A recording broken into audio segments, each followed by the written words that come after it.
मुझे याद है कि 1965 में जब पाकिस्तान और भारत से जंग हुई थी, तो जो हमारी मार्केटिंग कंपनीज थी ऑयल की, उन्होंने कहा हम तो इंपोर्ट नहीं करेंगे, तो हम तो जंग ही नहीं लड़ सकते थे। लेकिन डॉक्टर साहब कमर्शियल बैंकों से कर्ज लेने में हुकूमत वो अपनी मर्जी से शरह सूद मुकर्रर कर सकेंगे, या हुकूमत एक कंपटीशन में देखेगी किससे बेहतर जो है वो कर्ज मिल सकता है? कमर्शियल बैंकों की तादाद बहुत ज्यादा है, हुकूमत के लिए ये भी मौका हो सकता है एक बेहतर? कतई नहीं, क्योंकि वो कार्टेल बन गया है। गवर्नर स्टेट बैंक भी कह चुके हैं माजी में, फाइनेंस मिनिस्टर भी कह चुके हैं कि इन बैंकों ने भी एक कार्टेल बना लिया है। और उन्होंने कार्टेल ये बनाया कि डिपॉजिटर को शरह मुनाफा कम करते चले जाएं, और एक और कार्टेल बनाए। आपको हैरानगी होगी कि वो पहले ही हुकूमत को कर्जे दे रहे हैं। मैं आपको 2 फिगर दे दूं तो पोजीशन वाज़ेह हो जाएगी। 2008 में तमाम जो तिजारती बैंक हैं उन्होंने जो कर्जे दिए थे हुकूमत को, वो थे 1000 अरब के, और जो कर्जे दिए थे निजी शोबे को वो 3000 अरब के थे, यानी 3 गुना। आज कार्टेल बनाने के बाद एक साजिश के तहत हुकूमत को कर्जे तमाम बैंकों ने, तिजारती बैंकों ने दिए हैं 13,000 अरब रुपया, और जो निजी शोबे को दिए वो 8,000 अरब। दुनिया का कोई एक मुल्क बता दें जो तिजारती बैंक्स, कमर्शियल बैंक्स हुकूमत को कर्जे दे रहे हैं, हुकूमत में इन्वेस्टमेंट कर रहे हैं। तो आप तो इन्वेस्टमेंट बैंक नहीं है। तो ये खेल तो पहले से शुरू है। उसकी वजह से मईशत की शरह नमू हमारी सुस्त रहती है। आप कर्जे ही नहीं दे रहे हैं निजी शोबे को, और हुकूमत को कर्जे दे रहे हैं, कंफर्ट जोन में बैठ गए हैं।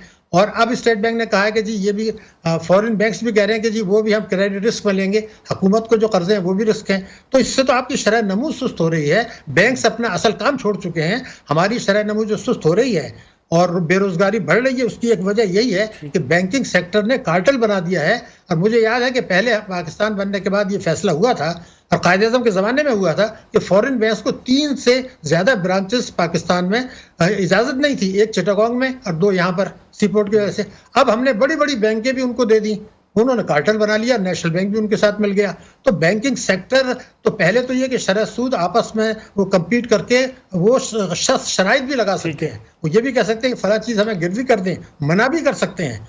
तो सवाल ये कि मेरा स्टेट बैंक अगर मुझे नहीं दे रहा और कमर्शियल बैंक को दे सकता है, ये तो जुल्म पाकिस्तान के साथ है। पाकिस्तान के साथ सोशल मीडिया पर तो अगरचे बहुत से खदशात का इजहार किया जा रहा है, आप क्या समझते हैं इस तरमीमी बिल का सबसे बड़ा नुकसान क्या होगा? सर, सबसे बड़ा ये होगा कि पाकिस्तान की 3-4 मैंने आपको बताएं कि वो खुद मुख्तारी खत्म हो जाएगी। ये फाइनेंशियल वाइसराय स्टेट बैंक का गवर्नर बनेगा। वो नौआबादियाती निज़ाम की एक नई शक्ल में वापसी, ईस्ट इंडिया कंपनी के दौर की एक नई शक्ल में वापसी, अमेरिका के न्यू ग्रेड गेम के मकासद के तहत वो जो है IMF और FATF वाला काम कर रहे हैं। हमारा गवर्नर स्टेट बैंक और स्टेट बैंक भी उनके साथ शामिल हो जाएगा। और हमारी सलामती के लिए, जैसे मैंने कहा, हमारे जौहरी प्रोग्राम के लिए, हमारे दिफाई बजट के लिए, हमारे मुख्तलिफ बजट के लिए, मुख्तलिफ पॉलिसियों के लिए एक और जुल्म हुआ है। ये देखिए ना, पाकिस्तान को तबाह कर रहे हैं। एक होता है monetary and fiscal policy board, दुनिया में पाकिस्तान में हुकूमत की फिस्कल पॉलिसीज और स्टेट बैंक की मॉनेटरी पॉलिसीज, उस पर हमआहंगी होनी चाहिए। हमने उस बोर्ड को तोड़ दिया। तो जब दोनों अपोजिट डायरेक्शन में काम करेंगे तो मईशत तो तबाह होगी ना। अगर वज़ारत खजाना का किरदार क्या होगा? बिल्कुल माइनस हो जाएगा वज़ारत खजाना। नहीं, देखिए, मुझे तो ऐसा लगता है कि वज़ारत खजाना जो कुछ पाकिस्तान में हुआ है कि 2009 में एक फ्रेंड्स ऑफ पाकिस्तान का एग्रीमेंट हुआ था, जिसके बाद गलत बयानी की गई थी, धोखा दिया गया था, पाकिस्तान को फंसाया गया। और मैंने उस वक्त भी कहा था ये जाल है। उसके बाद मैंने ये तहरीर मौजूद है कि इसके असरात 2021 में रहेंगे, तक चलेंगे। अब 2021 आया तो न्यू ग्रेड गेम के तहत वही खेल शुरू हो गया। अब मैं तो मिसाल को आपको दे दूं, अभी शौकत तरीन साहब ये कहते हैं कि जो स्टेट बैंक की जो ऑटोनॉमी का बिल था, जो कि IMF को दे दिया गया था, जिसमें गवर्नर स्टेट बैंक भी शामिल थे, उसकी कुछ दिफात जो है वो आईन पाकिस्तान से मुतसादिम थी। तो अगर ऐसा है तो क्या हुकूमत पाकिस्तान में इतनी हिम्मत है कि ऑटोनॉमी देने से पहले गवर्नर स्टेट बैंक का एहतसाब करें और कि जनाब ये जो आपने IMF को बिल दे दिया कि जी हम ये मंजूर करेंगे और वो आइन से मुतसादिम है, वो पाकिस्तान के मुफाद कहाँ देख रहे हैं? मैं तो ये बात सवाल पैदा हो रहा है कि किसी की हिम्मत है कि उनके खिलाफ आज एक्शन ले। अब तरीन साहब को जब कन्फ्रंट किया गया तो उन्होंने ये कहा कि जनाब आइंदा अगर IMF ने स्टेट बैंक काबू से बाहर निकला तो हम इस पॉलिसी को बदल देंगे, हम इसको बिल को तरमीम को चेंज कर देंगे। अरे भाई, मैं आपको लिख के देता हूं कि ये आइंदा भी IMF के पास जाएंगे। ये आखिरी प्रोग्राम नहीं है, ये 24वीं मरतबा फिर जाएंगे, फिर वही IMF की शराइत आएंगी। तो आपकी हिम्मत क्या होगी कि आज आप बिल पास होने से पहले गवर्नर से नहीं पूछ रहे कि आपने जानबूझ के जो मईशत को तबाह किया, 21 महीने तक IMF के प्रोग्राम को मुअत्तल रखा, पाकिस्तान की मईशत को इतना कमजोर कर दिया कि रुपया गिरता चला जा रहा है। और तिजारती खसारा पाकिस्तान की तारीख में सबसे ज्यादा, इंपोर्ट्स पाकिस्तान की तारीख में सबसे ज्यादा, रुपया रिजर्व $1 अरब से ज्यादा गिर गए, हालांकि हमें मुख्तलिफ जगह से पैसे मिले। यानी क्राइसिस की सिचुएशन आ गई है। तो ये तो पाकिस्तान को लाके फंसाया गया है। इसमें स्टेट बैंक का भी किरदार है, मिनिस्ट्री ऑफ फाइनेंस का भी किरदार है, और ये किस मनसूबाबंदी के तहत हमें यहाँ तक लेकर आ गए। अब मुझे याद है, मैं आपको इजाजत दें तो बता दूं, इशरत साहब जो 6 साल तक गवर्नर स्टेट बैंक रहे, उन्होंने उस वक्त कहा था 15 साल पहले कि जब हुकूमत पाकिस्तान का ताल्लुक है मैं खुद मुख्तार हूं, जब IMF का मामला आता है तो मेरी खुद मुख्तारी खत्म। अब आप उसके बाद मजीद खुद मुख्तारी दे रहे हैं, वहां के लोग लाके लगा रहे हैं, डिप्टी गवर्नर वहां से ला रहे हैं, और आजकल न्यू ग्रेड गेम के तहत अमेरिका का नया खेल शुरू है। जब से जो है अफगानिस्तान में सूरत हाल तब्दील हुई है, खित्ते में गैर मुस्तहकम करना, पाकिस्तान को गैर मुस्तहकम करना, पाकिस्तान के अवाम और हुकूमत में एतमाद का बुरान पैदा, ये सारे मकासद एक है न्यू ग्रेड गेम, जिसके तहत हमारी हुकूमत, वजारत खजाना, स्टेट बैंक और दूसरे इदारों का बड़ा अहम किरदार है। ये कोऑर्डिनेशन है, अपोजिशन भी उसमें काम कर रही है, हुकूमत भी कर रही है, क्योंकि इख्तिदार में आने के लिए उनकी आशीर्वाद की जरूरत रहती है, उसके बगैर हो नहीं सकता।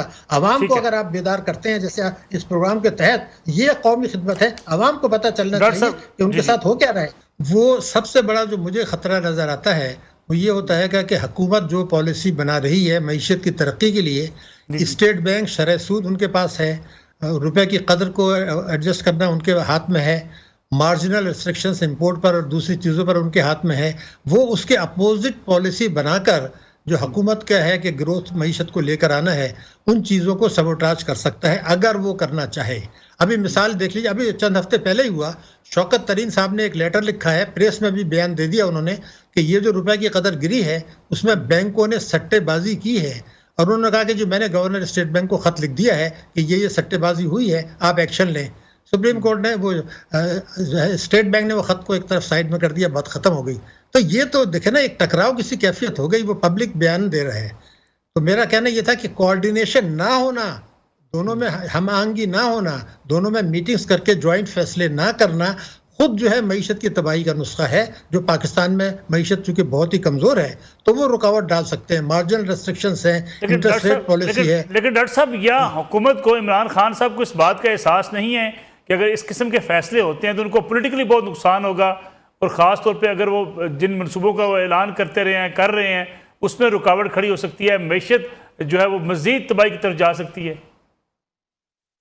देखिए, अब तो जो पीरियड इस वक्त रह गया है उसमें तो मैं नहीं समझता कि कोई बड़ी पॉलिसी आ सकती है, इसलिए कि अब इलेक्शन ईयर भी आ रहा है। अब तो जो भी बातें वो करेंगे वो होंगी आइंदा के लिए, या सब्ज बाग दिखाएंगे। कोई बड़ा प्रोजेक्ट तो अब आता नहीं है, इलेक्शन ईयर भी आ रहा है। लेकिन यहाँ तो पाकिस्तान में मैं जो समझा हूँ, ये तो आपकी फील्ड मुझसे कहीं ज़्यादा आप समझते हैं कि इख्तिदार में आने के लिए अवाम की सपोर्ट से ज़्यादा कुछ और चीज़ें भी ज़रूरी होती हैं। कि आपने देख लिया कि वो सिंध में वो एक ही हुकूमत जो इलेक्शन जीतते रहते हैं, KP में ये जीत रहे हैं दो दफ़े से। तो जहाँ अगर परफॉर्मेंस ख़राब भी हो, तो दूसरे इलेक्टेबल्स जहाँ हैं और जो दूसरा डंडा जहाँ पर है, वो इलेक्शन जीतने में मुख्तलिफ पार्टियों को मिला के हुकूमत बनाने में जो किरदार है, वो चीज़ ने सियासतदानों को ये सिखा दिया है कि अवाम की सपोर्ट से ज़्यादा कुछ दूसरी फैक्टर्स जो हैं वो ज़्यादा अहम होते हैं।